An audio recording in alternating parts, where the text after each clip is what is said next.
Today for my second video, I'll be discussing another story I heard from a friend as well as the research I conducted about Youngstown City parking ordinances and myself surveying the parking lot in which the incident occurred. A friend of mine, Lisa, also had her car towed when she was down at Joe Mac's Coffee with some friends on Sunday evening. She felt she was in a valid parking spot, she was violating no rules, and she came out after getting coffee, and Bugnose had towed her car, and she could only get it back if she paid them $109, and she felt very violated. And before I had told her my story, she agreed that the towing place looked very trashy and low end, not very reliable. So this is happening to more than just a few people, and it's happening a lot. So I did some research, and I found that some parking changes occurred in an article from the Vindicator in February 2012 uh, regarding some parking meters that were put in place downtown to provide parking for customers and discourage employees of the downtown businesses to park there. So the meters are a 1 hour limit and they're 75 cents. And after that hour, you have to move your car. You only get an hour a day, and even if you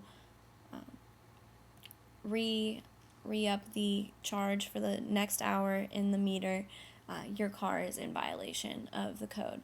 So I find this to be a little counterproductive because if they want their customers to come downtown and they want them to enjoy their business and, stay, I just don't see myself choosing to go downtown for just an hour when I can go to a business out in Boardman or Austintown and I have free reign on parking and I can stay however long I wish. So, looking at the parking lot next to Warehouse 50, where Sean's car was towed, I found that there's no gate and there is one sign that discusses the time restraints on the fee, which is 24/7, but it's only listed on one sign and it's at the very opening of the parking lot. However, it is about 15 feet in the air and there's no lighting around it. So, approaching the parking lot at night, you're not looking up to see and read signs when you believe that the parking lot is free at that time. So, moving to the fee booth, there was no worker when I was there, and that was about 7 p.m. And there were two signs on the fee booth, as well as two pairs of surveillance cameras.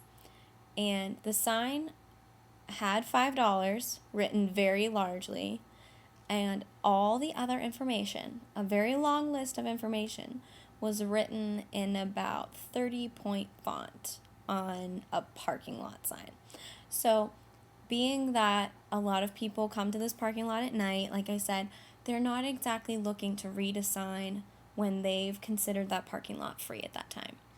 The fee collector machine in the parking lot only accepts $1 bills or $5 bills, which is inconvenient. And there is no gate, and it's just a poorly designed parking lot in the first place. And then to have a fee along with it, it is just not intuitive for drivers to approach the fee booth as they would had they known that that fee was in place. So my proposal, because I understand the business's needs for customer parking, would not be to get rid of the fees, because I understand the need for the fees. However, I think that they can be approached a little differently to where the signs are more legible from far away and during the nighttime when it's dark in the parking lot. And it can just be more friendly and approachable to where the parking lots aren't patrolled by tow trucks, but more or less maybe they hire someone to be at the actual booth, which is in place in the parking lot. It's an idea. So I'd like to see signs with some iconography that is easy to read from far away and is very clear.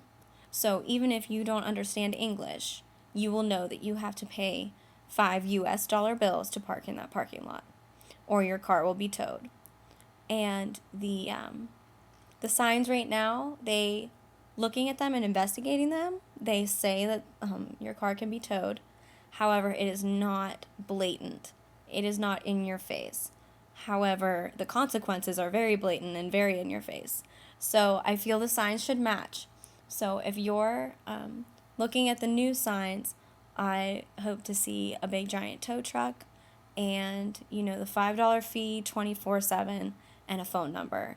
And then definitely a staff person there, because human to human contact is very important, and it will help people feel welcome to park there if there's a person they can talk to and discuss an issue with. If I'm just parking there to run across the street to the ATM, I don't want to pay $5. But if there's a line at the ATM and between that time and me getting back to my car is towed, what am I supposed to do?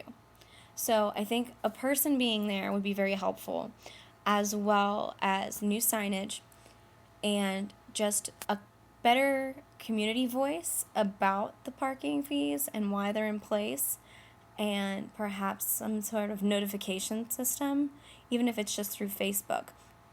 Because I know there's a lot of notification systems for OVI checkpoints in the community through Facebook. So I feel that that can be an avenue on which we travel to get that information out to people about downtown nightlife and the new rules that are in place, and people will feel more welcome because they'll be informed. And I think that is what is missing here, and what can really be enhanced by having a community and knowledge about the fees out there, as well as a staff person managing the lot and making sure that everyone is safe and not stranded without a car. And people will be more willing to come downtown because they'll know that their car is safe, parked in the lot that they've paid for, which should guarantee that it is safe and not going to move, and that when they return, all is well and they can go home happy and having enjoyed downtown.